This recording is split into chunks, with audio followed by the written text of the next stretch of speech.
Bertrand, on est sur ton terrain de jeu là. Est-ce que tu peux nous expliquer déjà un petit peu où on est et comment ça fonctionne? Parce que c'est pas tout à fait commun de faire des huîtres en plein milieu du Médoc. En général, on est plutôt sur du littoral. Alors effectivement, on est en bordure de l'estuaire, donc ce qui nous permet d'avoir un approvisionnement en eau, ce qu'on appelle saumâtre, hein, et sur des territoires qui sont un peu particuliers, c'est-à-dire poldérisés.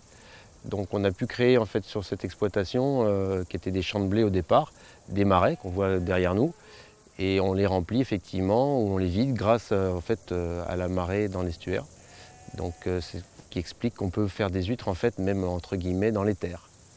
Là, en fait, on va être sur un système de production d'huîtres où on a des surfaces en eau très importantes. Donc, on concentre les huîtres sur un système de radeaux, hein, donc de structures flottantes dans lesquelles on va installer des poches d'huîtres très peu chargées, à 4-5 kg au maximum, et qui vont être toutes étalées une à une. L'intérêt, c'est en fait de profiter de la richesse du marais tout en pouvant travailler les huîtres quand on veut. On n'a aucune incidence de la marée extérieure puisqu'on est toujours dans le même volume d'eau. Vous voyez, on travaille à hauteur d'homme, donc il y a un côté assez pratique. Et là, on va faire ça, un bon brassage. En faisant ce mouvement-là, on casse la pousse. C'est-à-dire qu'on va empêcher l'huître de pousser trop rapidement. Et on va privilégier en fait la prise de poids de chair. C'est-à-dire que l'idée, c'est de faire de la spéciale.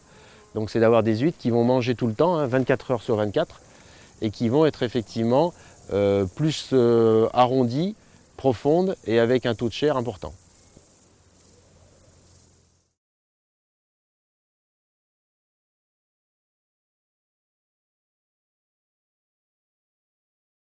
Alors là, en fait, on est dans un bassin qui a été mis au sec, volontairement, de façon en fait, à régénérer le sol. On voit bien que au bout d'un certain nombre de jours, voire de semaines, on a un sol qui va craqueler, donc l'air va rentrer en fait dans la terre, va l'oxyder, et donc va d'une part régénérer le sol, éviter des vases noirs qui peuvent être désagréables au niveau de l'odeur, mais également au niveau de la qualité de la production, et l'oxydation va minéraliser en fait. Quand on remet en eau, on va libérer en fait une richesse qui va profiter d'autant plus à la production.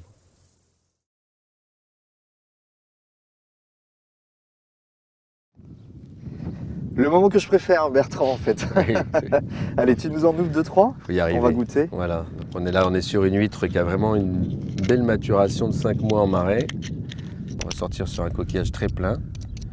Oui, c'est très charnu, hein, Très c'est ce que charnu, tu nous expliquais tout à avec l'heure. cette masse de blanc là qui est en fait du gras, hein, c'est pour ça que j'appelle le foie gras. On va mieux le voir en faisant ça. Bien toujours récupérer tout le pied, parce que c'est quand même la partie croquante. Voilà, on a un très joli produit. Ah oui, je peux goûter? Si tu veux. Allez, directement comme ça. Hein.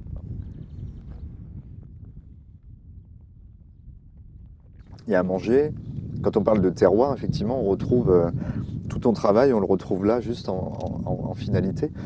Alors, qu'est-ce qu'elle a de particulier pour toi, cette huître du Médoc? Et c'est un coquillage qui est dans une eau qui est provenant de l'estuaire, mais fermée. Donc il n'est pas fade, il est salé plutôt, mais on a cette particularité de ne pas avoir d'iode. L'iode est un composé volatile, hein, c'est-à-dire qu'il va s'échapper en fait dès qu'on va enfermer l'eau.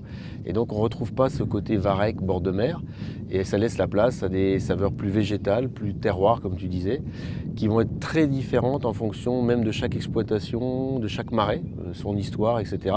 Quand on a un peu l'habitude, on va le ressentir à travers ça. De même, la couleur. Chaque phytoplancton va colorer différemment le coquillage. On va avoir du bleu, des fois du vert, du blanc. Tout ça est intimement lié au territoire. Ça veut dire que dans ta production, il peut y avoir aussi des changements au cours de la saison?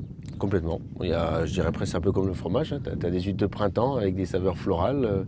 En hiver, on a quelque chose d'un petit peu plus, comment je dirais, plus basique, plus brut de décoffrage.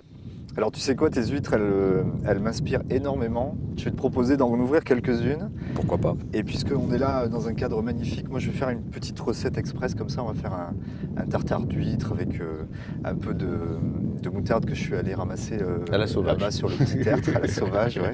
Et puis on va faire quelque chose d'assez rapide, mais surtout de très goûteux.